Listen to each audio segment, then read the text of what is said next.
Baik, selamat siang sekali lagi Bapak Ibu yang mungkin baru gabung. Saya ingin mengenalkan pada siang hari ini, materi yang kita ingin bicarakan sangat menarik karena sebagian dari kita mungkin sedang mengalami keadaan seperti ini ya, debt management. Jadi hari ini kita akan bicara bagaimana tips and triknya dalam menghadapi utang dan bagaimana memanage utang ini. Dan pembicara kita, Pak Jono Sudirgo, beliau adalah founder, senior partner, coach bisnis dari PT Fast Solusi Indonesia yang minggu depan akan merayakan ulang tahun yang pertama, gitu ya. Jadi hari Sabtu nanti. Nah, itu akan menjadi event yang menarik. Dan Pak Jono juga adalah seorang chairman dari Koperasi Mitra Teladan.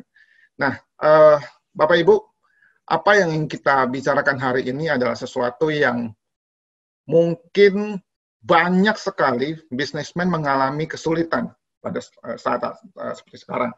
Apa saja yang mereka alami? Mungkin cash flow-nya mulai berat. Waktu cash flow menjadi berat, mungkin juga utangnya meningkat. Ditambah lagi dengan kesulitan menagih piutang. Lalu ditambah lagi dengan biaya-biaya, misalnya sewa tempat yang tetap harus dibayar.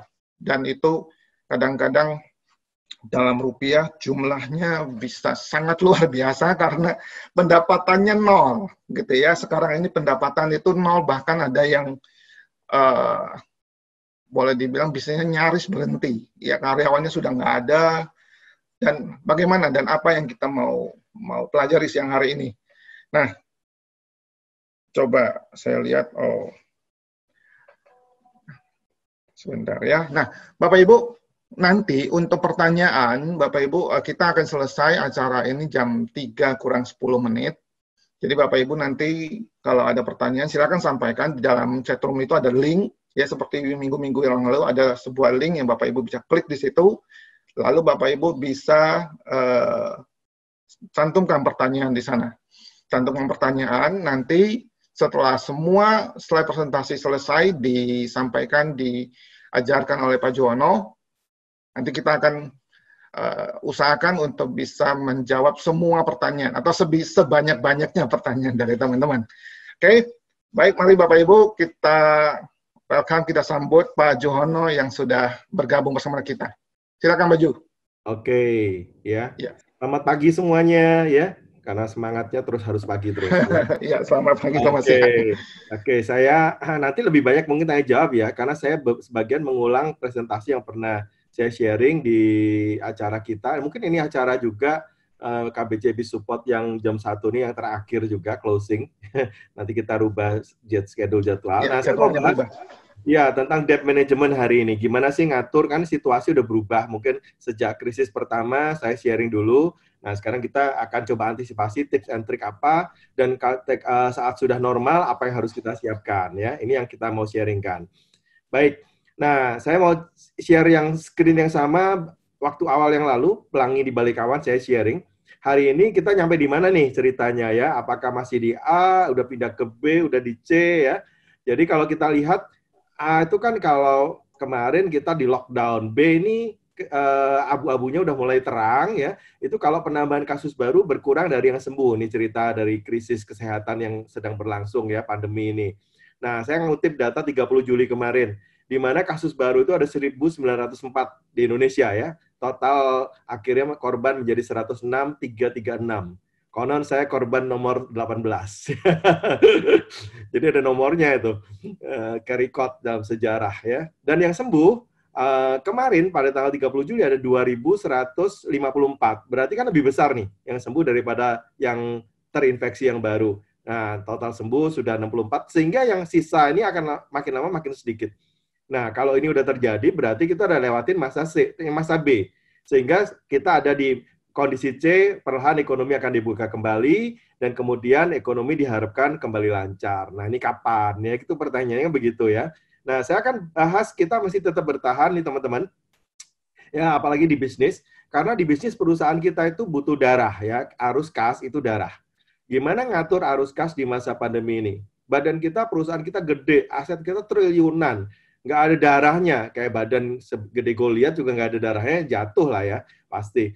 Jadi ketika kita bisa ngatur, nah mungkin kita bisa memperpanjang lah istilahnya situasi krisis ini sehingga ekonomi kita berputar, ekonomi darah kita berputar ya. Itu bicara tentang arus kas, penting sekali sih.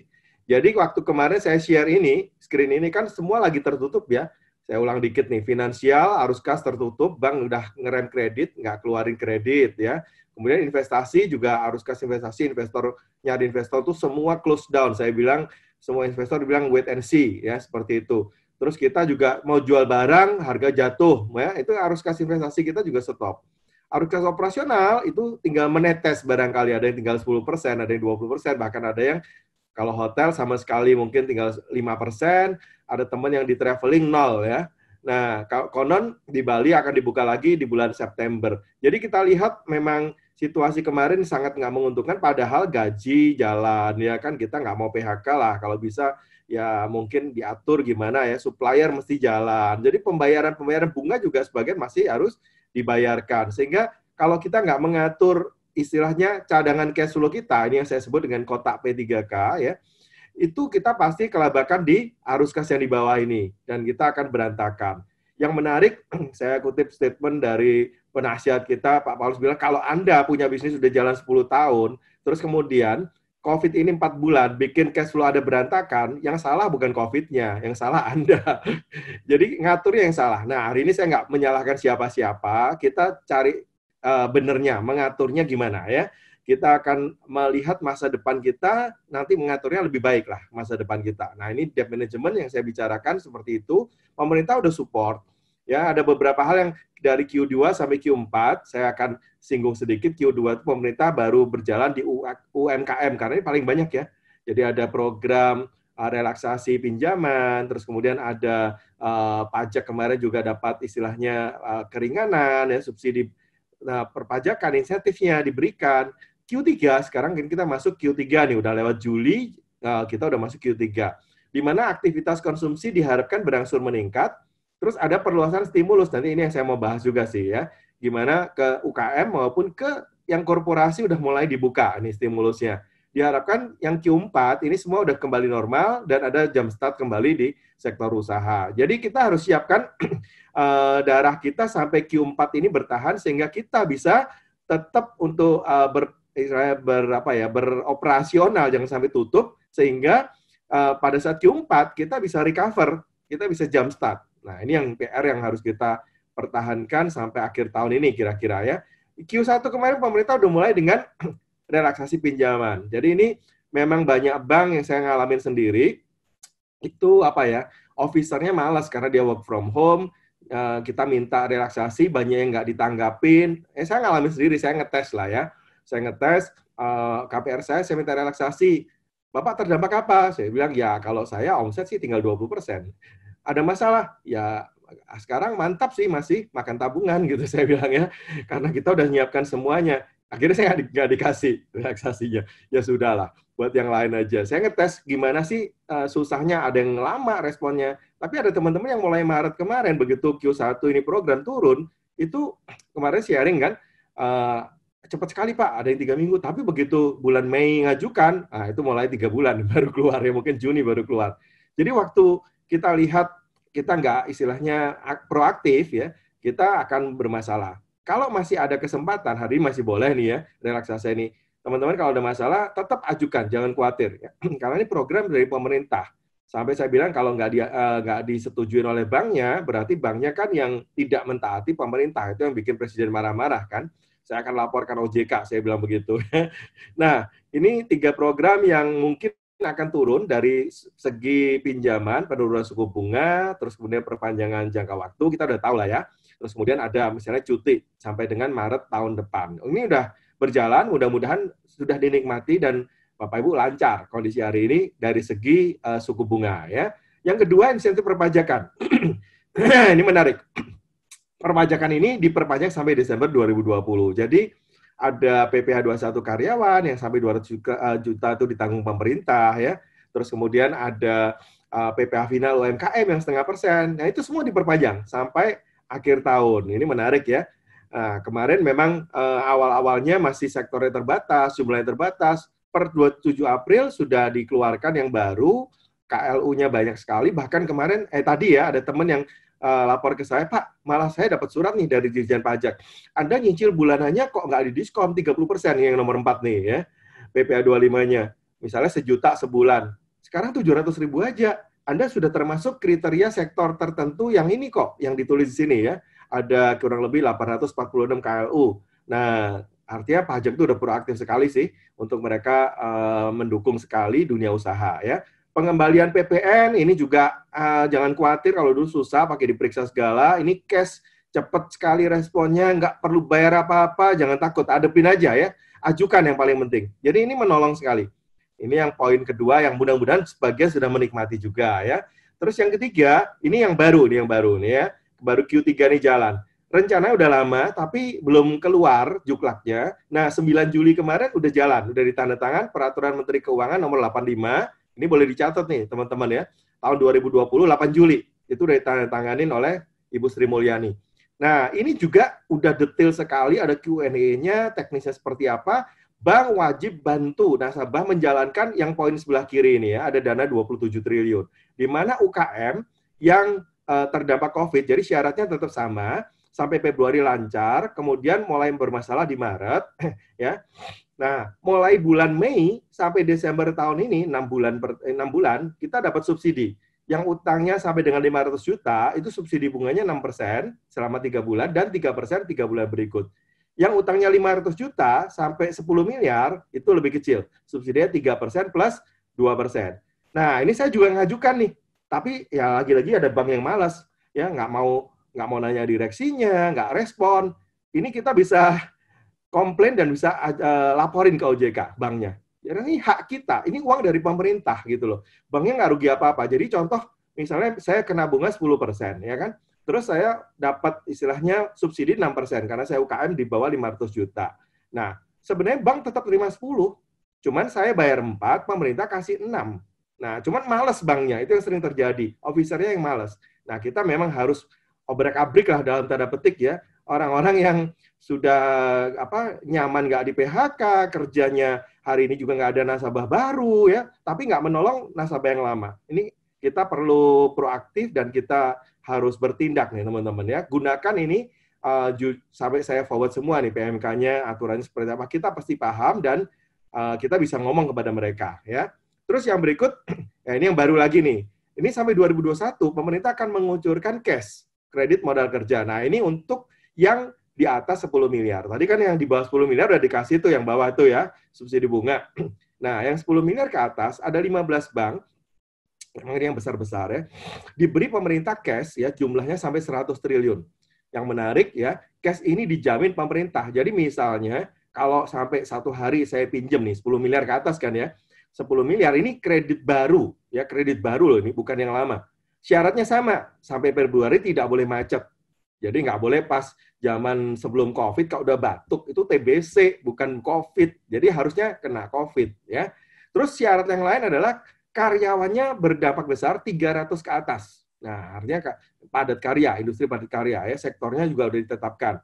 Nah, ini teman-teman akan bisa minta pendapatan kredit modal kerja baru, di mana pemerintah menjamin 60%. Jadi kalau misalnya saya pinjam 10 miliar, saya nggak bayar, istilahnya gagal bayar, maka ya pemerintah itu menanggung 6 miliar, kemudian bank menanggung 4 miliar. Jadi kalau misalnya jaminan saya cuma 5 miliar, ya sebenarnya bank nggak rugi, karena jaminannya kan untuk mengganti yang risiko bank. Kalau pemerintah gimana? Nggak bayar. Nah, kalau Anda nggak bayar sama pemerintah, Anda punya klausula lebih berat, walaupun tanpa jaminan ya. Namanya merugikan negara. Ya, artinya jangan minta sembarangan yang satu ini. Wah, walaupun kesempatan nih ya, dikasih cash flow, hati-hati makanya. Kita akan bicara debt management ya, jangan merasa kesempatan, terus minta sebanyak-banyak. Karena mintanya bisa banyak nih, bisa sampai 1 triliun, keren kan ya. Nah, banknya juga tertentu. Nah, ini kriterianya, PEN istilahnya programnya ya. Pemulihan Ekonomi Nasional untuk Korporasi dengan plafon 10 miliar sampai 1 triliun. Nah, itu bisa dapat kredit modal kerja sampai total dana itu 100 triliun dari pemerintah lewat 15 bank. Nah, mungkin banker kita ada di sini, Kalau teman-teman di bisnis kurang ya boleh nambah ya kredit modal kerja ya, ini tidak untuk investasi. Ya, itu list namanya ada dan jaminan pemerintah minimum 60%. Sektor yang terdampak yang diberikan itu ada tertentu memang pariwisata ya, otomotif, TPT termasuk garment, alas kaki, elektronik, kayu olahan, furniture, produk kertas. Nah, dan syaratnya adalah karyawannya minimum 300 dan terdampak COVID artinya sampai Februari masih lancar ya. Kalau kita ada di sini, kebetulan dapat order besar dan yakin jangan spekulasi ya, ini menguntungkan, aman, monggo, ajukan saja. Memang sekali lagi loh, ini baru diteken, kadang-kadang bank itu telat, kita lebih tahu cepat daripada banknya ya. Seringkali bank itu cuma AO malah taunya dari kita. Makanya kita penting mengedukasi banker juga nih ceritanya ya.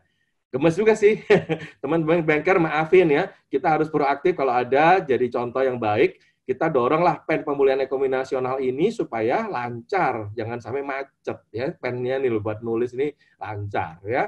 Nah, kalau cash flow kita udah punya dapat suntikan banyak dari pemerintah tadi, sekarang kita ngatur ulang ya. Oke, nomor 1 pajak. Coba udah dapat apa aja, UKM bebas ditanggung pemerintah, nggak perlu bayar sampai Desember ya kan. Non UKM PPh 25-nya didiskon 30%. Terus PPh badan tahun ini turun juga, ya. Ini tentu harus diatur dong ya. Berarti cash flow kita lumayan dibantu dari pajak. Bank sudah ada program yang pertama relaksasi. Terus ada subsidi bunga tadi saya cerita ya sampai dengan 10 miliar bagi yang UKM. Yang gede korporasi bisa ada modal kerja baru yang untuk 10 miliar ke atas dan ini bisa diminta sampai tahun depan 2021 ya. Karyawannya gaji 200 juta, PPh-nya ditanggung pemerintah. Berarti kan kita juga nggak terlalu berat, ya kan? Nah, yang keempat ini harus tanggungan bisnis. Supplier, ya cobalah bicara. Jangan ngemplang gitu loh. Teman-teman, utang itu harus dibayar, ya. Kita harus tanggung jawab. Tinggal nego, mungkin gini ya, yang lama saya cicil, terus kemudian kita akan minta yang baru untuk muter, ya. Mudah-mudahan kalau kredit modal kerja dari bank tadi turun, nah yang baru bisa beli cash, ya kan? Ke supplier kita. Jadi supplier harus hidup, jangan matiin supplier. Kalau enggak efek kita domino. Kita tumbang, semua tumbang gitu loh. Kita harus sama-sama menjaga darah kita tetap berputar. Yang lainnya tunda kalau nggak perlu ya. Tapi kalau kebetulan Anda perusahaannya lagi sehat, ada loh yang untung gede, lagi sehat. Nah ini time to invest, time to expand, silahkan kalau punya cash ya. Dari sisa arus kas yang ada. Nah ini mungkin sampai poin sini, kalau ada pertanyaan silahkan chat dulu ya. Saya akan bahas sekarang masuk ke yang lebih dalam nih ya, kalau udah ya. Gimana nambah arus kas? Ada 3 kan? Sekarang kalau nyambung semua nih sekarang, bisa diisi arus kas finansial, ini pipanya udah nyambung nih, keluar airnya ya. Bank kan keluarkan tadi, tambahan kredit modal kerja atau pengurangan bunga ya, sehingga ya ini lumayan lah, ada bantuan. Investasi, ya memang kalau nggak penting, nggak produktif, mending dijual lah ya. Rugi ya daripada kita hari ini, cash flow is king. Sorry ya, darah itu darah. Jangan sampai kita keren ya, pabrik yang gede nggak punya darah atau badan nggak punya darah, itu kan ya udahlah, nanti bisa beli lagi 10 biji yang gede yang sama gitu loh. Kita harus berpikir tidak mempertahankan hak ya, lebih baik lepaskan lah, udah ya. Rugi Pak jualnya, ya nggak apa-apa, Anda berhutang kok, Anda harus bayar gitu ya. Nah memang kalau punya investor, ada nggak investor hari gini? Ada, tapi tertentu sektornya. Sektor IT masih ada yang minat. Nah, saya nanganin beberapa yang justru yang kenceng banget hari ini sektor-sektor IT, orang Uber gitu ya. Oke ya. Yang ketiga, arus kas operasional. Sorry, ini mesti diatur juga tadi saya cerita ya. Apakah stoknya dipotong, kita berhemat istilahnya persempit, karena nyetok banyak itu kalau nggak pakai uang bank sih nggak apa-apa. Kalau pakai uang bank, tahu nggak? Stok kita itu parkir di gudang kita, argonya jalan. Banyak yang teman-teman lupa itu ya. Dipikir gua belinya dulu Rp1.000, itu 1.000 plus ya. Nah, itu akhirnya mending udahlah downside sedikit lah ya, daripada kita minta bank juga susah. Kan gua hari ini nggak gampang. Ceritanya aja pemerintah ada pen, tapi banyak pennya nggak jalan gitu ya.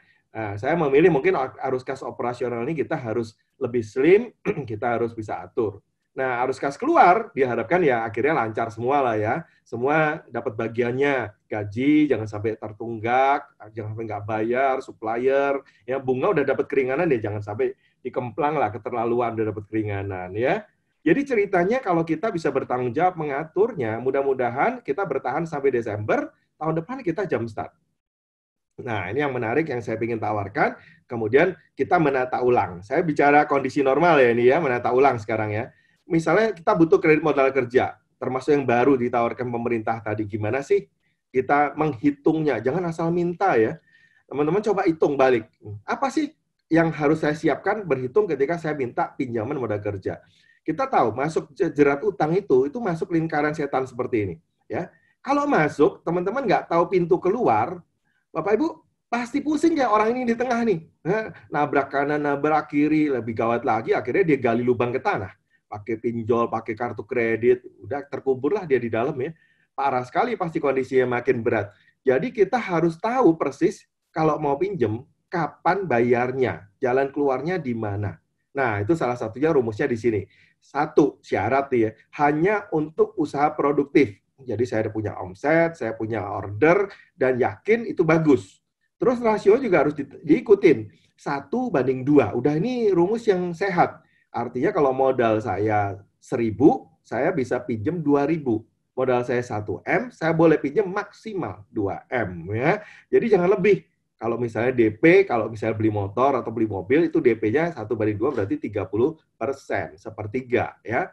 Nah, utang bisnis yang Anda boleh minta itu satu, hari ini misalnya untuk arus kas perputaran usaha untuk mendukung supaya cash flow kita bagus ya, boleh.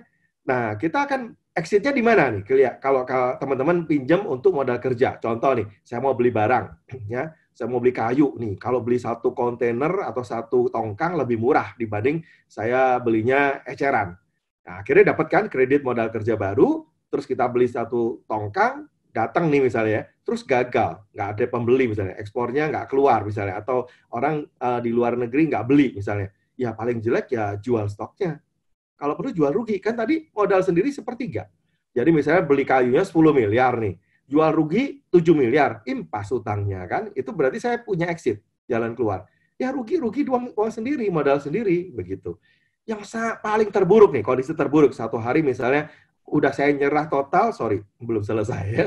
Kondisi saya pilot. Ya risiko kalau PT pilot ya modal saya yang tadi yang hilang. Jadi kita memang siap modal sendiri. Utangnya bayar semua dong gitu. Jadi kalau kita mau menghitung, tadi mau pinjem KMK baru nih, kredit modal kerja dari korporasi. Halo? Ya. Oh, suaranya.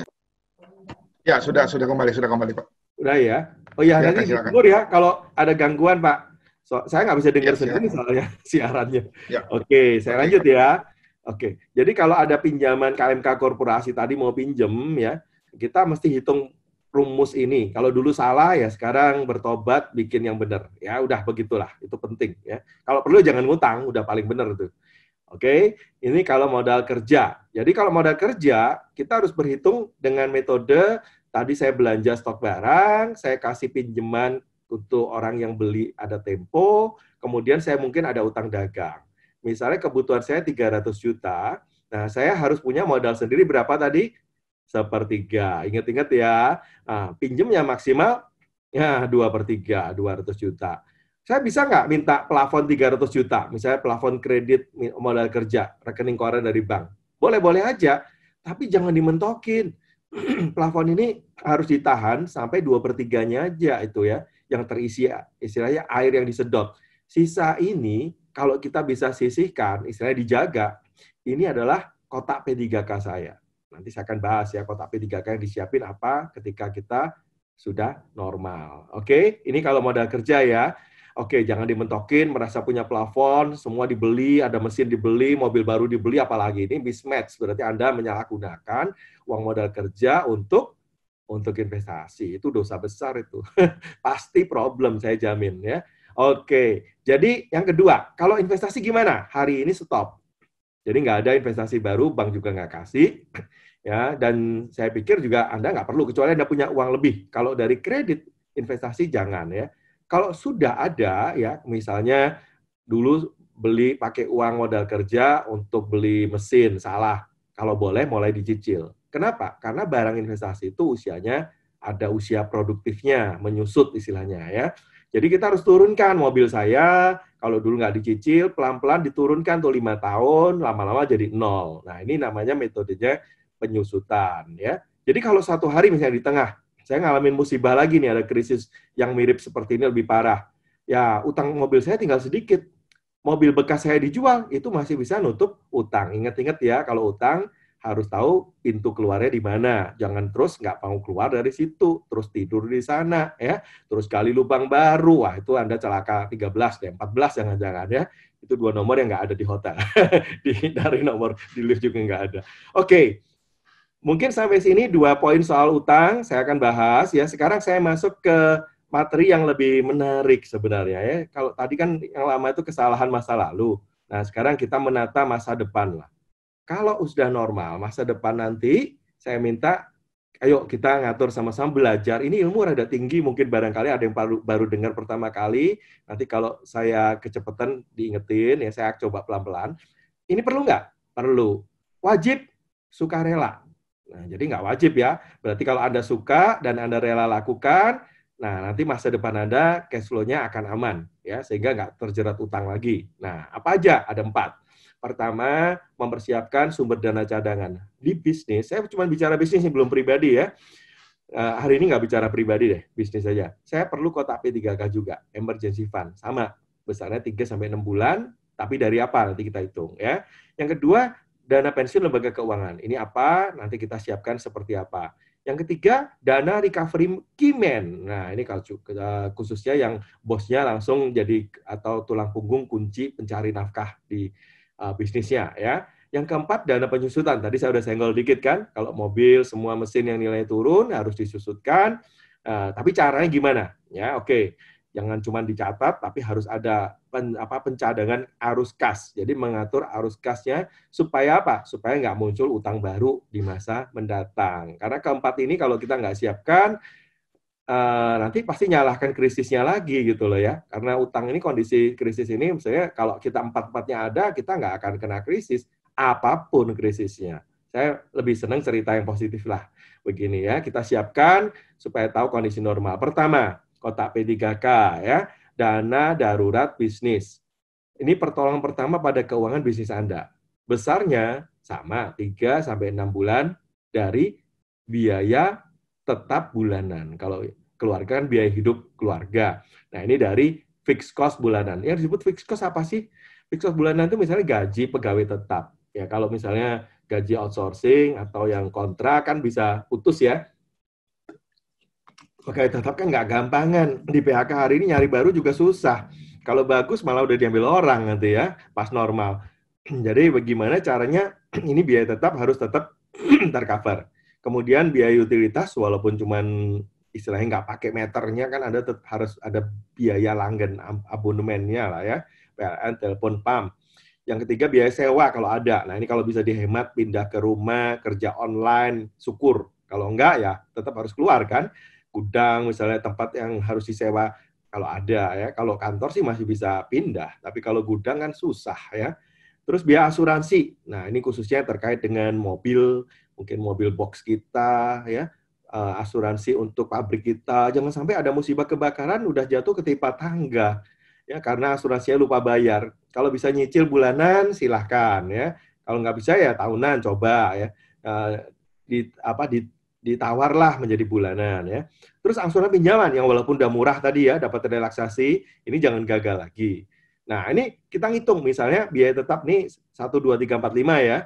Totalnya berapa? 50 juta misalnya. Nah, Anda perlu kalikan 3. Itu 150 juta. Itu adalah kotak P3K yang wajib Anda siapkan. Tempatnya di mana? Nah, ini yang di kanan bawah saya udah tulis ya. Taruhnya di deposito berjangka 1 bulanan di ARO. Jadi jangan lama-lama ya, 12 bulan walaupun lebih tinggi, jangan ya. 1 bulan aja di ARO terus. Atau reksadana pasar uang. Hasilnya hari ini kurang lebih 6% lah ya. Atau tadi di plafon kredit rekening koran yang belum ditarik. Kalau Anda punya plafon kredit rekening koran. Ini istilahnya kelonggaran tarik. Ya. Jadi plafon yang belum dipakai. Itu komitmen jangan dipakai itu benar-benar ya. Sebesar 150 juta. Tadi kalau butuhnya 50 kali 3. Maksimum kali 6 lah ya, 300 juta. Nah ini ke depan Anda harus siapkan, minta plafon lebih boleh, tapi bukan untuk dipakai. Ya, ini untuk cadangan kotak P3K. Ya, jadi utang itu boleh-boleh saja. Asalkan tadi komitmen bayar. Kedua, terukur, ya nggak sembarangan pakainya. Begitu. Oke, ini yang pertama. Yang kedua, DPLK, dana pensiun lembaga keuangan ini, saya mau cerita dikit begini. Selama profit bagus, saya masih ingat kisah Yusuf sama Firaun ya. Waktu Firaun bermimpi, Yusuf dapat hikmat, 7 tahun masa kelimpahan di Mesir, simpan 1/5 hasil Mesir, 20%. Itu mungkin laba ditahan kalau perusahaan ya. Kalau keluarga ya mungkin investasi lah, 20% disimpan di yang jangka menengah, jangka panjang ya. Nah, ketika profit bagus, itu PT bisa melakukan tax planning dengan cara menyimpan, karena ini kita bicara tentang lembaga dana pensiun atau keuangan ya. Nah, dana ini pasti keluar soalnya suatu hari. Ada 2 program, saya kasih contoh bedanya apa nanti ya. Ada satu namanya, saya sebut aja simple. Ini namanya soal hanya nama ya, tapi ini jenis programnya aja. Program itu pokoknya untuk pesangon gitu ya. Contohnya MPP ya. Atau yang kedua, DPLK, PPUKP. Ini untuk pensiun. Nah, biasanya MPP ini cocoknya untuk staff yang middle low, yang DPLK, PPUKP untuk bos-bosnya, manajemen sampai ke owner, ya kan? Nah, kalau saya punya tabungan selama profit bagus, saya nabung di 2 tempat ini profitnya perusahaan nanti saya akan tunjukkan angkanya ya, itu turun karena dipotong dengan dibiayakan biaya MPP dan iuran di DPLK, PPUKP. Nah, pas saya butuh, ya misalnya saya butuh nih, PT rugi, perlu dana, misalnya krisis seperti ini. Terus saya harus PHK, staf bawah, reefisiensi. Dari 1.000 karyawan, saya mau kurangi 200. Kan saya harus kasih pesangon. Jangan sampai pesangonnya ucapan terima kasih. Atau kemudian, ya udah gajinya tinggal 20% aja, nggak suka keluar sendiri. Dosa loh kita, itu udah memperkerjakan mereka gitu lama ya, bangga lagi. Karyawan saya tinggal 200 bisa jalan. Jangan gitu dong teman-teman ya. Kita harus tanggung jawab loh, itu aset perusahaan. Kalau memang nggak sanggup, memang boleh di-cut. Saya dulu waktu di bank, suruh nge-cut waktu krisis tahun 2009 ya. Gimana caranya? 2009 masih di bank ya, betul. Nah, waktu itu gimana caranya tiap bulan keluarin 2. Wah, saya itu paling pusing loh. Dari karyawan marketing saya 25, tiap bulan keluarin 2. Saya interview, saya ngajak ngobrol, visi mereka, siap atau tidak, mana yang keluarganya bermasalah, saya konselingin dulu, baru saya putusin siapa yang harus keluar. Nah, memang ada yang bagus. Hari ini jadi bisnismen, saya ketemu di Kanada lagi tour. Wah, hari ini kalau Bapak nggak keluarin saya nggak jadi hari ini. Ya syukurlah ya, berarti saya ambil keputusan orang yang tepat.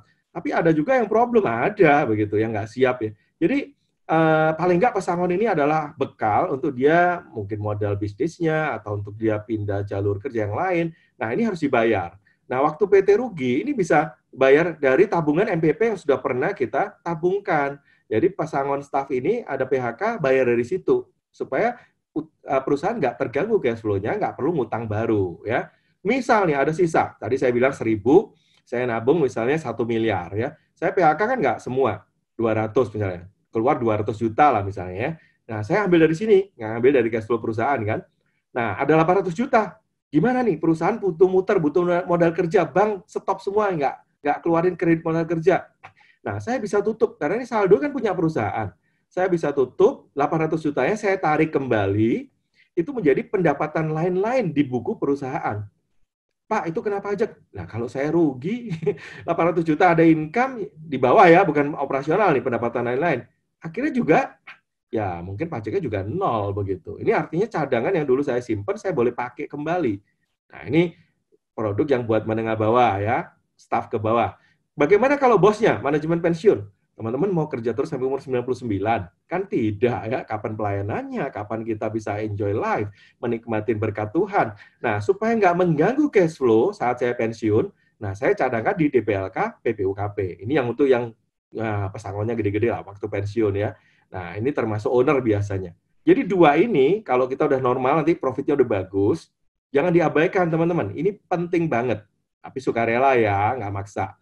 Ya, nanti cari yang mana yang benar, jangan salah beli juga. Ini bukan perusahaan yang jual unit link, karena ini unit link tidak dibiayakan, nanti dikoreksi fiskal. Harus programnya jelas. Ya. Ada banyak sih, ada 26 perusahaan yang menjual produk seperti ini. Oke? Nah, sekarang kita lihat, waktu manfaat karyawan terima, pajaknya seperti apa? Tadi kan ada 2 ya.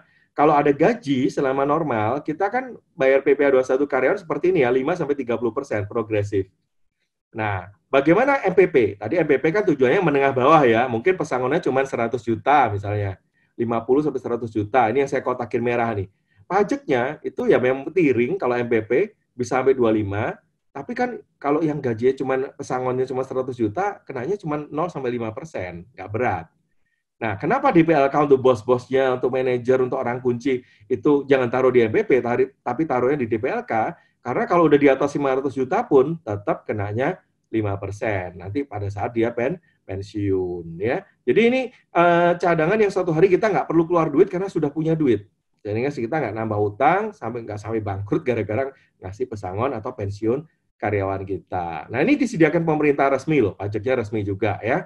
Nah, skema MPP gambarannya saya gambarkan seperti inilah. Saya buka aja semua, Nah, ini saya buka ya. Jadi waktu perusahaan buka rekening, kayak buka rekening biasa, tapi ini bukan di bank ya, di perusahaan yang tadi perusahaan dana pensiun lembaga keuangan namanya ya. Nah, premi itu yang kita bayarkan itu bisa dibayarkan di PT dan di sana akan dikembangkan dalam bentuk investasi. Boleh milih sih pasar uang, kayak reksadana ya, boleh di saham. Nah, pada saat dibayarkan jatuh tempo atau karena meninggal dunia atau kita PHK ya. Nah, itu memang kena pajak tadi ya, 0-25%. Nah, itu ya tadi metode cara kerjanya seperti itu. Ini berarti tabungan saya, ya kan? Nah, bagaimana kalau kita buat yang bos-bosnya sekarang? Bos-bosnya kan butuh nggak cukup dong, cuman 100 juta ya pensiun. Nah, tapi kalau sekarang hidup, ya mungkin kalau sebulan cukupnya berapa, hitung aja sendiri. Misalnya saya buat Glory, buat Giving 3 juta. Buat Needs, keluarga butuh 20 juta, ini cost of living saya. Untuk Wants, untuk dana pendidikan anak. Nah, ini dana pendidikan wajib juga disisihkan kan, 7 juta misalnya setiap bulan. Nanti anak mau kuliah di mana misalnya ya. Nah, berarti kebutuhan saya total 30 juta. Setahun kali 12 bulan kan 360 juta. Jadi Anda ambil gaji. Caranya begitu, pisahkan antara uang bisnis, jangan nggak ngambil gaji juga ya. Masukkan ke rekening keluarga. Nanti biar istri yang ngatur deh untuk ini tadi 3 nih, Glory, Need, sama Wants. Nah, waktu uang pribadi ini dapatnya 30 juta, diatur seperti ini, paling nggak ya semua jalan lancar ya. Yang belum diatur cuma satu, apa? Kalau bagi owner, bos. Nah, dana pensiun. Dana pensiun memang nggak perlu. Nanti ngaturnya di DPLK aja. Jadi ngambil gajinya jangan begini. Ini saya ngambil gaji segede-gedenya ya, 100 juta. Apakah 100 juta dihabiskan? Enggak tuh, yang habis cuma 30. Nah, belum udah kena pajak duluan. Terus sisanya baru beli reksadana, beli saham, beli emas. Nah, kita kena pajak 2 kali. Mending ngambil gaji, misalnya 360 juta setahun, kan bracket kita nggak sampai 30% kan ya. Ini PPh pasal 21 gaji nih, baru sampai 25, artinya belum mentok, ya, nggak terlalu besar lah ya. Nah, saya ngambil cadangan di dana pensiun, mending saya parkir di sini, nanti pas saya pensiun, saya ambil, kenanya berapa tadi? 5%, oh jauh loh, ini 30 ke 5 ini jauh banget ya. Nanti saya kasih hitungannya lah. Nah, cara DPLK, caranya seperti ini, kalau tadi MPP sudah ada alur kasnya, sekarang ini, perusahaan, tadi kan waktu bagus labanya, dia akan buka rekening, sama di rekening DPLK, tapi produknya DPLK, PPOKP. Jangan MPP ya, beda ya. Yang MPP tadi yang bawah. Iuran yang dibayar tadi itu mengurangi pajak penghasilan badan. Nah, ini berarti tabungan saya, tapi juga menghemat pajak saya. Ini tax planning. Saya masih bisa investasikan, dan yang menarik, investasi ini hasilnya bebas pajak. Jadi kalau pasar uang deposito, beli di obligasi, itu kupon obligasinya bebas pajak, ya, jual beli saham juga bebas pajak, pokoknya semua. Jadi hasilnya mestinya lebih bagus dibanding di reksadana sendiri. Kalau kita beli kan masih ada pajak obligasinya ya. Nah, waktu dibayarkan saat saya pensiun, itu kenanya cuma 0-5% final. Ini arus kasnya kira-kira seperti itulah. Uang kita parkir, nanti keluar pas kita sendiri, owner atau orang kunci kita pensiun. Nah, itu tabungan supaya nggak mengganggu cash flow perusahaan, terus akhirnya gara-gara pensiun yang orang kuncinya nggak bisa bayar, usia pensiun dipanjang-panjangin sampai 70, ada loh yang istilahnya minta-minta tolong dong, bilang sama bos saya, Pak Ju ya, kenapa saya udah 65, udah capek nih, kalau saya keluar sendiri nanti nggak dikasih pensiun, nggak dikasih pesangon katanya.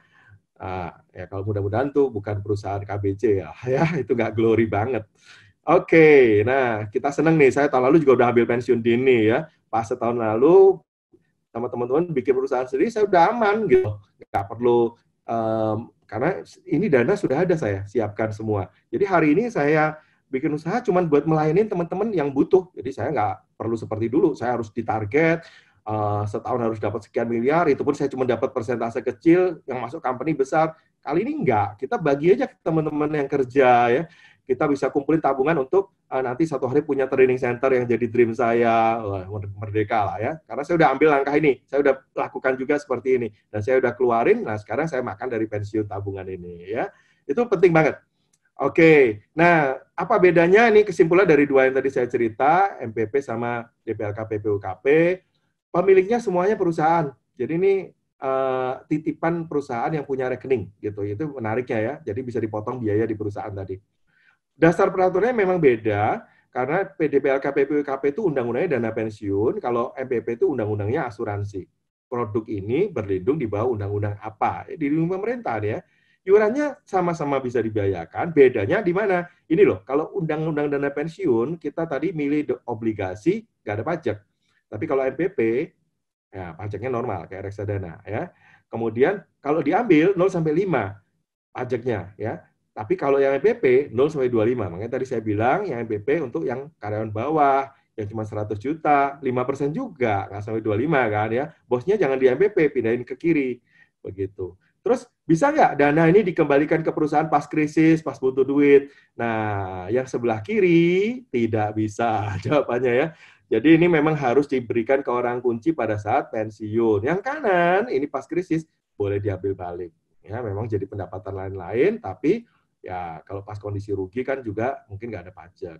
Terus yang kiri memang ini dana pensiun nggak ada asuransinya. Karena ini dasarnya undang-undang asuransi, ini ada santunan buat karyawan level bawah lagi ya, kalau bosnya kan nggak cukup di 60 juta ya. Nah, at least ini lumayan lah ya. Jadi kalau kita ada sesuatu musibah di karyawan juga, kita nggak perlu keluar dari kantong sendiri gitu, tabungan kita. Nah ini ngatur jangan sampai kita problem di cash flow. Contoh nih angkanya ya, ini saya kasih angka langsung deh ya. Bagi perusahaan labanya 20 miliar. Terus kemudian pesangon saya mencadangkan 10 miliar buat, ini yang bos-bos nih ya.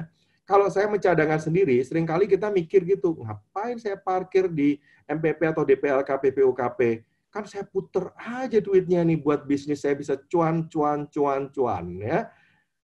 Kita nggak pernah tahu krisis loh. Ya, kalau kita 7 tahun kelimpahan ditambah 7 tahun lagi bonus kelimpahan. Kalau 7 tahun kemudian kekurangan, udahlah ya. Kita ambil yang cuan yang secukupnya aja. Misalnya 20 miliar, kalau saya nggak mencadangkan, saya putar di dalam, saya kena pajak dulu dari 20 miliar. Sedangkan yang di kanan, karena saya mencadangkan parkir tadi yang memang saya harus bayar satu hari kalau karyawan saya keluar, saya harus kasih uang, pesangon atau pensiun. Nah, itu dipotong pajak dulu, ini dibiayakan, baru pajaknya dari sisanya. Berapa yang dihemat? Nah, teman-teman boleh melihat angka ini besar sekali, ya 2 miliar 200 juta. Ya, ini perbedaannya. Kalau kita sebelah kiri pasti dikoreksi fiskal. Jadi pajak hemat ini nggak dapat.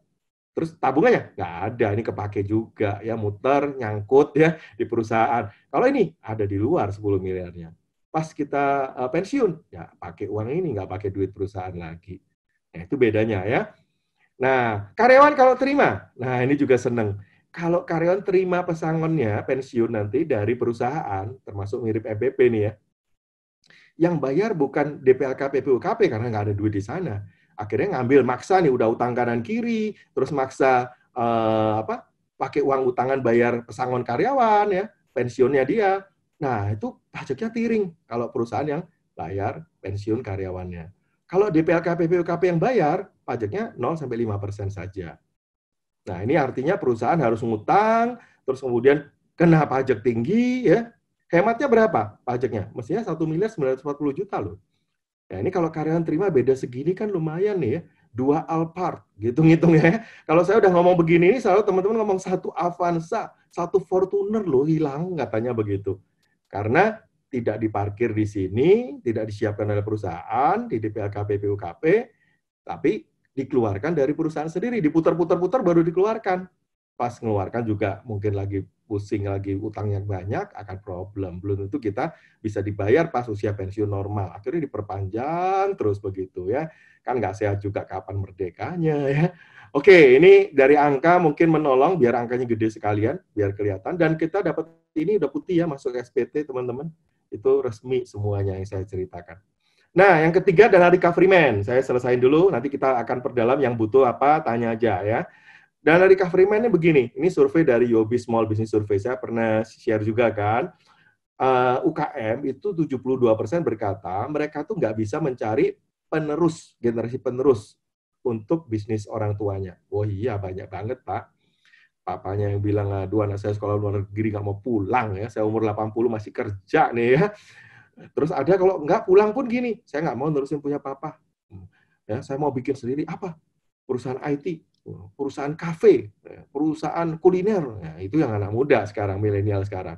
Papa apa? Pabrik kayu. Ya males ya, misalnya begitu. Papa apa? Panas-panas jualan di toko. Nah, itu banyak sekali yang komplain orang tuanya. Walaupun sekolahnya tinggi-tinggi, pulang akhirnya nggak mau gitu. Atau kalaupun mau nih nolong papanya, masuk ke pabrik plastik, masuk ke pabrik apa yang punya papanya, karena papanya masih di dalam, belum istilahnya belum 100% ke dia, papanya juga lihat dong mestinya kan, papanya lihat anak ini siap atau tidak. Dia ngomong begini, nanti aja deh papa kasih saya, kalau papa udah bosen, ya kasih tahu saya. Teman-teman, sedih nggak? Dulu kita melihat gimana nih, kapan saya pensiunnya begitu. Terus yang kedua, generasi penerus apa bisa survive? Saya kan belum tega dan belum rela ya. Nah, ini sering terjadi apa ya, komunikasi yang miss di sini juga akhirnya. Terus kemudian kalau sampai istilahnya langsung dipaksakan, apalagi kalau dipaksa oleh keadaan, orang tuanya meninggal mendadak misalnya. Wah, itu bisa hilang revenue, hilang profit. Nah, ini cerita kalau owner langsung ya. Kalau ini orang kunci, jadi key man itu bisa dua. Owner, bisa orang kepercayaan yang memang menghasilkan buat perusahaan. Nah, ini memang akan mengganggu sangat cash flow perusahaan. Dan mereka ngaku kok, kenapa mereka tidak punya key man ya untuk diproteksi lewat yang asuransi tentunya ya. Jangan sediain cash kalau yang ini. Kotak P3K, company sediain cash, cuma 3-6 bulan biaya tetap bulanan. Kalau yang ini miliaran jangan lah ya. Udah buang aja di asuransi. 51% berkata ya, itu nggak penting. Coba, udah tahu faktanya 72-88% problem, giliran mau bayar premi, mungkin untuk dapetin keyman proteksi 10 miliar ini preminya cuma 10 juta sebulan, nggak mau. Katanya begini, itu not important. Katanya. Jadi mereka nggak mau beli yang kedua, nggak ngerti. Nah, kalau nggak ngerti, masih mending kita dengar aja ya, kita belajar ya. Yang ketiga, 13% berkata, nggak ada dana cukup, udah habis buat muter, ya perusahaan minus. Nah, itu alasan-alasannya ya. Tapi ini kecil lah ya. Nah, sekarang kita lihat apa yang terjadi. Kalau orang kunci tadi itu menanggung misalnya 200 karyawan atau 1.000 karyawan di atasnya. Itu 1.000 karyawan berdoa siang dan malam dan keluarganya loh. Kali 4 yang mulut yang makan. 4.000 orang. Dia bilang gini, kalau kamu nggak ada Pak, Mas, Bu, ya siapa yang nanggung kita? Kita semua akan runtuh bersama-sama. Nah, makanya keyman itu harus diproteksi. Yang mana yang diproteksi bukan dalam artinya jiwanya ya, tapi income yang dihasilkan oleh orang ini, itu yang diproteksi. Kalau ada utang, liability, ya misalnya gara-gara nggak ada income, terus kemudian perusahaan jadi terpuruk gara-gara utang. Terus kemudian kalau ada kerugian, ya modalnya, profitnya, kelangsungan bisnisnya. Nah, inilah tujuan daripada Keyman Insurance. Nah, sekarang kita mau lihat. Biasanya orang aware sama asuransi terhadap utang, itu biasanya terbatas KPR. Karena KPR itu saya dipaksa. Bapak utang KPR berapa? 1M. 10 tahun cicilannya. Harus beli asuransi ya. Nanti 10 tahun lagi lunas, asuransinya juga habis. Begitu utangnya modal kerja, dibalik nih, PRK, bukan KPR. Bank itu nggak minta. Akhirnya kita karena nggak minta, nggak beli. Apa yang terjadi ketika mendadak ada problem di tengah? Misalnya utang saya pas dipakai penuh nih, mentok nih di bulan keberapa nih? Ya bulan ke-9 misalnya, atau tahun ke-9. Mentok penuh. Nah, ini sering terjadi. Udah banyak kok yang konseling sama saya ya, suaminya mendadak pergi, dia bilang saya ibu rumah tangga, suruh nanggung utang. Udah banyak, teman-teman. Nangis-nangis ya. Habis gimana gitu ya. Nah, akhirnya dia harus jual. Ada yang bang nggak mau kasih waktu untuk jual. Kasihan banget. Betul-betul kasihan. Udah kehilangan suami, kehilangan bisnis karena dia nggak bisa nerusin, dia ibu rumah tangga, kehilangan rumah. Nah, ini gara-gara pebisnisnya, orang kuncinya, bapaknya yang kerja, yang bisnis, lupa, nggak diproteksi orang kuncinya. Nah, kalau dia diproteksi, sebenarnya yang hijau ini adalah proteksi. Artinya kalau sampai yang merah ini bank dipakai, belum mentok ya, tadi saya bilang kalau utang kan jangan dimentokin ya, mungkin 2/3 lah ya. Suatu hari kalau saya pakai di sini, oke, ya bank lunas. Kemudian sisanya dikembalikan ke keluarga. Nah, saya ngobrol, saya kasih tips nih ya, kepada teman-teman yang punya KPR. KPR pun saya akhirnya minta, saya paksa pakai metode PRK ke bank. Walaupun bank nggak ngasih, Pak, nggak bisa, Pak. Bapak harus beli asuransi untuk KPR saya kan nyicil banyak ya rumah investasi ya. Masih ada sisa beberapa yang belum lunas. Dia bilang begini, Pak, nggak bisa, Pak. Bapak harus pakai asuransi rekanan bank. Lah rekanan Bapak itu jelek, saya bilang gitu ya. Kenapa? Lah kalau saya lunas 10 tahun lagi, proteksi saya juga ikut lunas. Saya kan masih butuh proteksinya. Saya kalau punya proteksi, sampai 10 tahun lagi utuh. Jadi kalau saya lunas, saya masih punya proteksi. Tapi ke keluarga, nggak bayar ke bank. Maksa nggak bisa. Saya mau nanya, saya bilang gitu. Saya kasih tips ya, untuk teman-teman bisa berdiskusi sama bank. Kalau saya KPR rumah, kemudian bank mensyaratkan asuransi jiwa, saya setuju sekali. Nanti kalau nggak, istri saya kehilangan rumah. Ya kan? Saya setuju sekali. Tapi boleh nggak saya beli proteksi yang begini loh, bukan turun, yang seret begitu ya. Nah, itu tadi bank nggak punya biasanya. Akhirnya, ya saya ngomong, asuransi ini sebenarnya jaminan atau syarat? Dia bilang, syarat, Pak. Lah iya, kan bukan jaminan, ya kan? Kalau jaminannya rumah kan, kalau dia bilang jaminan asuransi, boleh nggak ditukar sertifikatnya kembalikan, ya, kamu pegang asuransi, nggak mau loh Pak. Nah, akhirnya syarat. Syaratnya, pertanyaan saya yang kedua, boleh dicatat nih ya, pertama jaminan atau syarat. Yang kedua, kalau ini syarat, yang lebih penting itu nasabah atau bank. Kalau dia merasa lebih penting asuransinya, ya kasih aja asuransinya. Sertifikatnya balikin lagi kan. Lu penting pegang aja. Enggak lah Pak, itu yang butuh nasabah. Kalau nasabah yang butuh, berarti saya boleh pilih sendiri dong untuk kebutuhan saya. Akhirnya saya KPR saya nggak ada yang beli di bank KPR karena semuanya proteksinya begini menurun semua. Nah, memang Pak, kalau gitu polis Bapak harus di banker clause dikasih ke bank. Monggo, silahkan. Karena nanti kalau saya lunas tahun ke-10, ini balik ke saya masih punya proteksi. Lah saya udah beli 10 tahun lalu kan, saya masih muda, murah, sehat. 10 tahun lagi saya belum tentu bisa beli masalahnya. Saya bilang saya butuh tetap itu. Nah, ini keyman harus di-recover. Ya, kalau keyman itu bisa menghasilkan bisnis berapa besar? Ini salah satu contoh metode perhitungannya. Yang pertama tadi kan senilai utang bank. Yang kedua, kalau nggak ada utang, senilai kontribusi keyman di perusahaan. Misal, keyman ini menghasilkan profit atau omset 10 miliar. Nah, bagaimana kalau keyman ini hilang? Jadi mulai keyman ini RIP berpulang sampai mendapat penggantinya keyman, entah penerusnya, entah istrinya, entah anaknya, entah profesional, pokoknya baliklah omsetnya 10 miliar, profitnya 10 miliar begitu ya. Nah, salah satu yang seperti dulu orang dulu. Nah, itu yang perlu diproteksi. Jadi titik 3 sampai 6 butuh berapa lama untuk mendapatkan pengganti yang omset atau profitnya sama seperti bapaknya dulu, seperti orang kunci kita itu. Wah, butuh 2 tahun Pak kira-kira Pak untuk dapat itu. Sampai omsetnya balik, sampai anak saya mantap.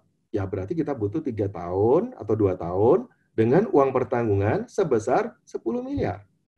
Simpel ya. Jadi nggak diterusin, nggak apa-apa. Nah, nanti keyman-nya ganti kan. Kalau tadi yang 10 miliar tadi, keyman tadi bapaknya sebelum meninggal belinya di sini dong ya.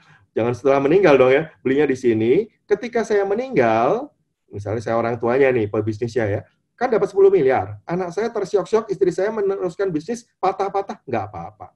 Selama 6 tahun ke depan masih belum balik nih problem recovery-nya. Dari 10 miliar ini bisa gaji karyawan, bisa muter bisnis, bisa bayar utang ya. Semua jalan normal sampai 6 tahun lagi normal. Istri saya sekarang yang harus diproteksi, dia keyman yang baru soalnya. Ya, ini ceritanya begitu. Nah, bagaimana kalau keyman ini mekanismenya dengan dengan perusahaan asuransi. Jadi caranya gini, ini PT saya, bisnis saya akan pertanggungkan, jadi tertanggungnya adalah keyman. Ya, ini employee maupun owner ya, orang yang kunci tadi lah ya. Saya bayar preminya. Jadi premi ini dibayar oleh perusahaan. Nah, premi ini bisa dipotongkan biaya, tapi memang kalau penerima manfaatnya itu pribadi, itu kena PPh 21. Penerima manfaatnya boleh nggak bisnisnya? Ada perusahaan yang boleh, ada yang perusahaan tidak boleh. Ini terkait dengan namanya insurable interest. Ya, ya susah ya, masih ada perusahaan asuransi yang kuno, ada yang udah modern. Ya, udah cari yang mau lah ya, kira-kira begitulah ya. Tapi kalaupun penerima manfaatnya nggak boleh, harus ke keluarga, berarti ada PP21. Itu bedanya di situ ya. Atau kalau ke keluarga, diikat sekalian. Kalau ini bukan owner ya, misalnya ini orang kuncinya itu profesional. Nah, diikat sama buy sell agreement. Atau kalau ini partner, misalnya partner bisnis A sama B, kerjasama. Nah, ini A dan B-nya diproteksi. Langsung tekan sama PT-nya. Saya bikin perjanjian buy sell. Kalau saya beliin kamu polis, ketika saya dibayarin preminya, dan kemudian Kimen minta entah B meninggal atau kena critical illness, kan keluar duitnya, 10 miliar misalnya. Nah, 10 miliar tadi kan ke keluarga penerima manfaatnya, nggak boleh ke PT kan? Ada perusahaan yang masih begitu kan? Oke, klaimnya ke keluarga, tapi keluarga dapat uang kan? Itu sebagai pembayaran saham. Jadi artinya keluarga dapat uang ini, sahamnya dibeli oleh perusahaan. Sehingga mereka istilahnya ya boleh bisnis sendiri, terserah nggak harus di sini. Karena istrinya belum tentu cocok. Tadi misalnya A dan B, satu operasional, satu marketing. Istrinya belum tentu cocok jadi marketing. Atau istrinya belum tentu cocok bisa ngelola operasional pabrik, ya kan? Minta gaji yang sama gede dengan dulu si A sama si B, nggak bisa. Jadi udahlah, mending biar jalan temennya baik-baik aja, aman-aman aja. Lu usaha sendiri deh, pakai uang 10 miliar, saham tadi balik ke perusahaan. Nah ini kita harus perhatikan, kalau tidak, maka yang terjadi apa? Yang saya kasih bintang di atasnya ini, bintang jelek nih. Apa itu LBO, leverage buyout? Gara-gara si A nggak ada, istrinya datang nih, tolong dong ya, saya butuh duit, ya saya dipekerjakan dong, digaji kayak suami saya 100 juta. Sorry Bu, ibu rumah tangga mau digaji 100 juta jadi marketing di sini direktur. Nggak bisa. Ya udah kalau gitu saham saya jual deh 10 miliar. Sorry Bu, perusahaan nggak punya duit. Ya udah deh saya utang. Nah, ini sering terjadi. Leverage buyout artinya si B yang masih hidup tadi, dia utang bank 10 miliar buat bayarin keluarganya si A almarhum. Akhirnya tadi perusahaan nggak ada utang, menjadi berutang. Berapa banyak perusahaan yang gara-gara LBO, apalagi kalau saham kecil beli saham besar ya, perusahaan ini akhirnya bangkrut. Nah, ini manajemen utangnya salah berarti ya. Kecuali dia 90% beli yang 10% nih. Tapi kalau 50-50 aja problem pasti. Ya, ini penting dipikirkan kalau partnership yang 50-50, apalagi 20% mau beli yang 80%, wah jangan harap lah ya, pasti bangkrut. Saya jamin tuh, nggak bener, LBO itu tidak benar. Ya, oke, saya lanjut ya. Tadi premi bisa dibiayakan di dasarnya pajaknya. Oke, nanti kalau mau clear, pengen tahu, lebih jelas, monggo silakan bertanya. Yang keempat, ini yang terakhir ya. Syarat yang terakhir, ada tinggal 2 lagi. Penyusutan ini saya simpelkan gini. Ada pedagang jualan jus. Nah, ini anak saya mulai bikin produk namanya glek. Nah, promosi dikit nih ya. Apa kok glek? Soalnya kalau minum jusnya glek, seger gitu loh ya. Saya sama temannya saya bilang, oke, saya support ya. Saya ngajarin cara ngitungnya. Kamu jual berapa satu botol? Misal 10.000. Modalnya tomat berapa sama gula? Ini HPP kan yang langsung habis ya. 3.000. Untungnya berapa?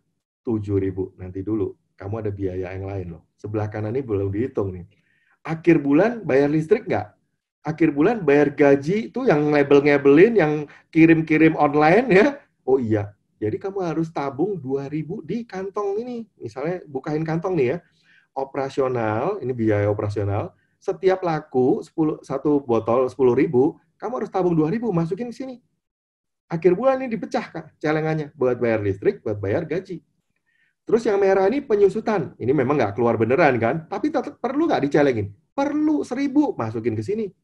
Nah, celengan yang tengah nih ya, 1.000 ya. Terus laba operasional 4.000. Nah, kalau ada pinjaman, bayar bunga, bayar pajak 500, nanti kan akhir bulan juga masih bayar. Pajak juga masih bayar sebulan sekali. Nah, masukin di sini. Bunga dan pajak tuh celengan yang satu lagi 500. Jadi, ini udah ada celengan berapa? 2.000, 1.000, 500, 3.500. Untung kamu. Sisanya ini. Cuma 3.500. Nah, kalau mau ngambil gaji, dari sisanya. Untuk ekspansi, dari sisanya. Jadi jangan sekali-kali dihabisin dari 7.000. Pasti ada problem. Satu hari blender rusak. ya ngutang lagi dong ya. Nah, debt manajemennya rusak nih, karena kita nggak pernah mikirkan blender satu hari bisa rusak. Tapi bagaimana Pak kalau blender saya tiap hari berdoa supaya tetap awet? Itu uang ini cukup banyak, penyusutannya banyak nih. Beli blender 5 lagi, itu namanya ekspansi bisnis. Omset Anda akan makin besar. Syukur kalau nggak rusak-rusak. Tapi paling nggak kalau rusak, nah ini celengan ini harus dipecah, beli blender baru. Nah ini juga sama, ini harus taruh di deposito. Yang ini bentuknya kadang-kadang mungkin nggak 100% ya. Kita bikin namanya provisi penyusutan tuh bisa provisi yang cash-nya. Contoh kalau bank ya, kalau ngasih kredit itu ngasih provisi penyusutan. Piutang yang mungkin ragu-ragu, itu juga bisa diprovisiin. Kalau yang lancar, itu bank ngasih provisi loh, misalnya 5%. Jadi kalau saya ngasih kredit 1 miliar misalnya, itu saya harus nabung 50 juta. Itu nggak boleh enggak, itu harus ada cash-nya 50 juta. Provisi yang lancar. Begitu kurang lancar, itu 15%. Jadi 1 miliar 150 juta saya harus siapin targetnya. Begitu macet, 100% saya harus cadangkan. Nah, itu maksudnya begitu ya. Jadi blender ini 1.000 ini sebenarnya kan harga blender juga mahal, 5 juta misalnya. Nah, ini provisi sebagian aja, nyicil pelan-pelan. Nah, ini saya mau cerita 4 poin ini untuk menata dengan baik, supaya kita nggak sampai terlibat utang yang tidak dibutuhkan. Anda boleh utang cuma 2 kok, ya.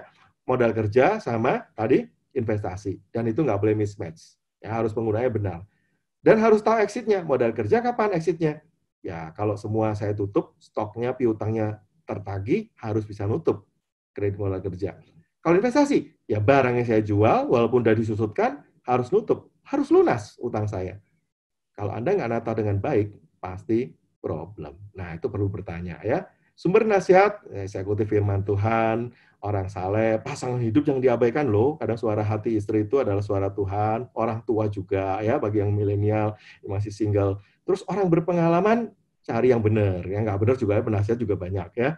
Tentang masalah hukum, masalah keuangan, investasi, perpajakan, SDM. Teman-teman harus cari sumber orang yang benar. Karena nasihat juga bisa dari orang fasik. Mazmur berkata jangan dengar. Ada juga yang percaya dengan kuasa gelap, itu juga salah, yang kurang bertanggung jawab ya.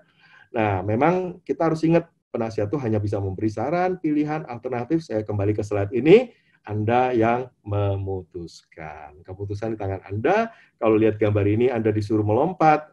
Keputusan Anda yakin Anda bisa melewati sungai ini atau Anda harus berhenti, tidak meneruskan. Jangan bonek ya. Utang terus. Kalau utang itu dipercaya, ini mindset-mindset yang salah ya. Kalau utang itu dipercaya, utang kok dipercaya ya. Nggak berutang itu loh yang luar biasa. Baik, itu sharing saya stop sharing. Saya kembalikan ke moderator Pak Agustar. Oke, baik, terima kasih. Pak Ju, ini sudah ada beberapa pertanyaan. Pertanyaan pertama saya langsung aja ya, Pak Ju, waktunya tinggal sedikit soalnya ini tinggal 13 menit. Yang pertama, nama saya Marni, saya punya utang di bank 200 juta untuk buka warung, dan Desember 2020 nanti selesai. Sekarang saya mau ekspansi ke pakan ternak. Butuh modal lagi nih, kira-kira ngomong ke bank alasannya apa ya kalau mau minjem? Ibu gimana caranya lari ke pakan ternak ya dari kuliner dari warung? Mungkin gini ya, kulinernya jual ayam, ayamnya kok mending piara sendiri, terus piara sendiri, kasih makan sendiri. Saya sarankan ya Bu, fokus saja ke bisnis. Memang boleh diversifikasi supaya nanti kalau satu rusak, yang lain bisa tertolong. Nggak dua-duanya hancur, boleh ya. Cuman core-nya tetap harus diperkuat. Maksud saya, kalau kita punya 2 bisnis, terpisah, terus kemudian tidak ada hubungan. Kalau ini masih ada hubungan, mungkin ya, boleh. Jadi nanti saya punya peternakan ayam, supply ayam saya di warung saya sendiri, boleh. Tapi ya kalau dari utang, kayaknya keliru. Ya, memulai yang baru, gini, kulinernya untung dulu. Ya, fokus dulu ya, harus untung. Punya tabungan dulu. Ya, sampai punya tabungan tertentu 100 juta, gunakan tabungan 100 juta untuk modal bikin peternakan. Ya, sehingga saya butuh pakan ternak,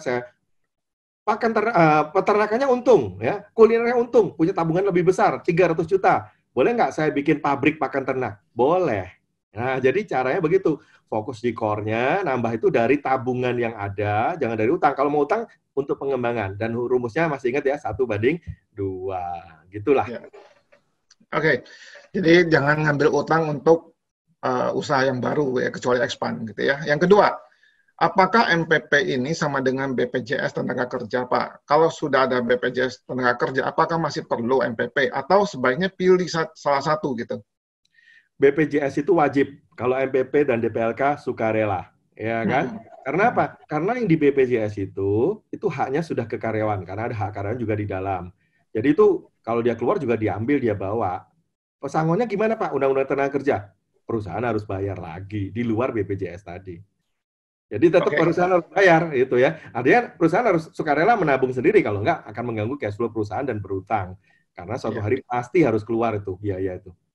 Jadi yang wajib BPJS tetap harus, yang sukarela usahakan tersedia karena memang suatu saat harus ada gitu ya. Oke, yang Iya. berikutnya, Pak Juwono, kalau penempatan selain di DPLK, apakah ada alternatif lain? Kalau asuransi jiwa gimana, Pak? Lalu tadi di slide nomor 22 itu ada GRO. GRO itu apa, Pak, katanya? Oh, itu reksadananya ya. Reksadananya bisa saham, bisa apa pilihannya lah, nama reksadananya lah. Itu. Oke. Nah, GRO-nya. Gini, kalau asuransi jiwa boleh. Untuk cadangan pensiun pesangon boleh, tapi Anda nggak dapat insentif pajaknya. Ya, itu aja. Kalau DPLK itu memang dituju pemerintah, Anda bisa motongkan biaya di perusahaan, dan waktu keluar potongannya cuma 5% tadi final ya. Kalau asuransi pas Anda mengiur, Anda akan dikoreksi fiskal karena nggak bisa dibiayain. Kalau dibiayain pun menambah PPh 21 dari karyawan. Jadi tergantung siapa yang bayar. Kalau perusahaan yang bayar, PPh badan biaya bisa berkurang. Tapi PPh 21 Anda harus bayar. Contoh nih, PPh badan sekarang 22%. Laba perusahaan misalnya 10 miliar. Buat bos ini ya. Terus saya bayar premi 1 miliar. Turun dong 10 miliar, potong 1, tinggal 9. Nah, Anda menghemat kan 1 miliar dari 22%.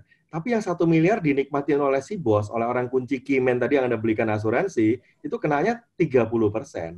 Jadi menghemat 22, bayarnya 30. Jadi nombok 8, Pak, gitu ya. Sedangkan kalau di DPLK, 22 itu betul-betul hilang. Ya, tidak perlu dibayarkan 22%-nya. Nanti waktu dibayarkan ke karyawan bersangkutan itu cuma 0-5% final. Berikutnya dari Pak Samuel. Ini ada sebut nama perusahaan, saya sebut nggak apa-apa ya. Perusahaan saya mendanakan dana pensiun ke Manulife. Jika dananya lebih, maksudnya gimana ya? Jika dananya lebih perhitungan dana pensiun milik karya. Oh, jika dana perhitungan lebih dari dana yang menjadi milik yang seharusnya itu menjadi milik karyawan. Jika kurang, perusahaan harus menambahkan sesuai jumlah pensiun. Nah, pajaknya gimana jika ditambahkan oleh perusahaan, Pak? Jadi sebenarnya gini, kita kalau tadi yang 2 produk saya bilang, itu produknya adalah milik perusahaan sepenuhnya. Memang produk itu banyak. Ada yang harus nama karyawan, kita harus milih lah. Kan tadi saya nggak singgung ya yang nama karyawan ya, karena Iya. bagi saya nggak menguntungkan gitu loh. Yang saya singgung yang milik perusahaan supaya perusahaan bisa ngatur cash flow-nya, ngatur profit-nya. Jadi mesti milih juga, mesti milih. Produk banyak soalnya. Nah, artinya gini, kalau miliknya namanya itu udah nama karyawan, berarti karyawan kan nggak perusahaan nggak boleh kayak BPJS itu kan udah nama karyawan. Kalau dia keluar, ya itu milik dia, saldonya punya dia gitu. Jadi nggak bisa ditarik lagi oleh perusahaan karena rekeningnya itu rekening karyawan, walaupun kolektif.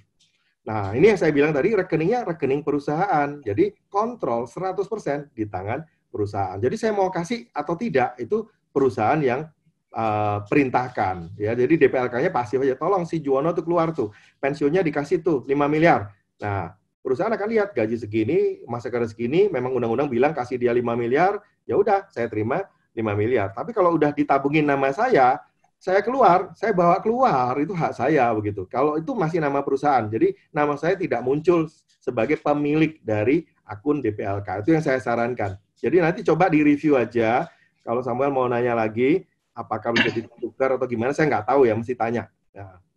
Ya. Oke. Berikutnya ini sayangnya nggak ada nama.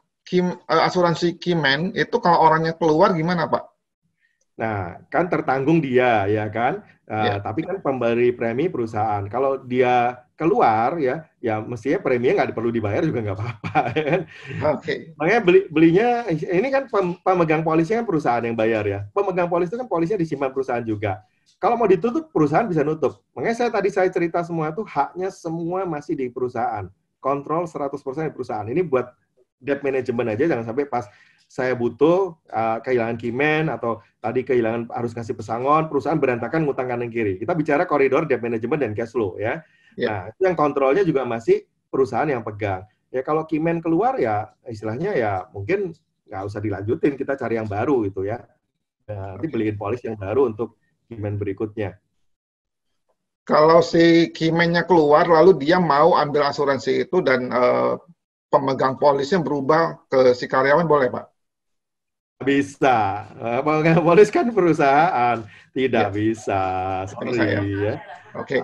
Kecuali perusahaannya baik hati. Ya sudah, kamu udah mengabdi, ini saya kasih kamu polis, kamu pegang Terusin, sendiri ya.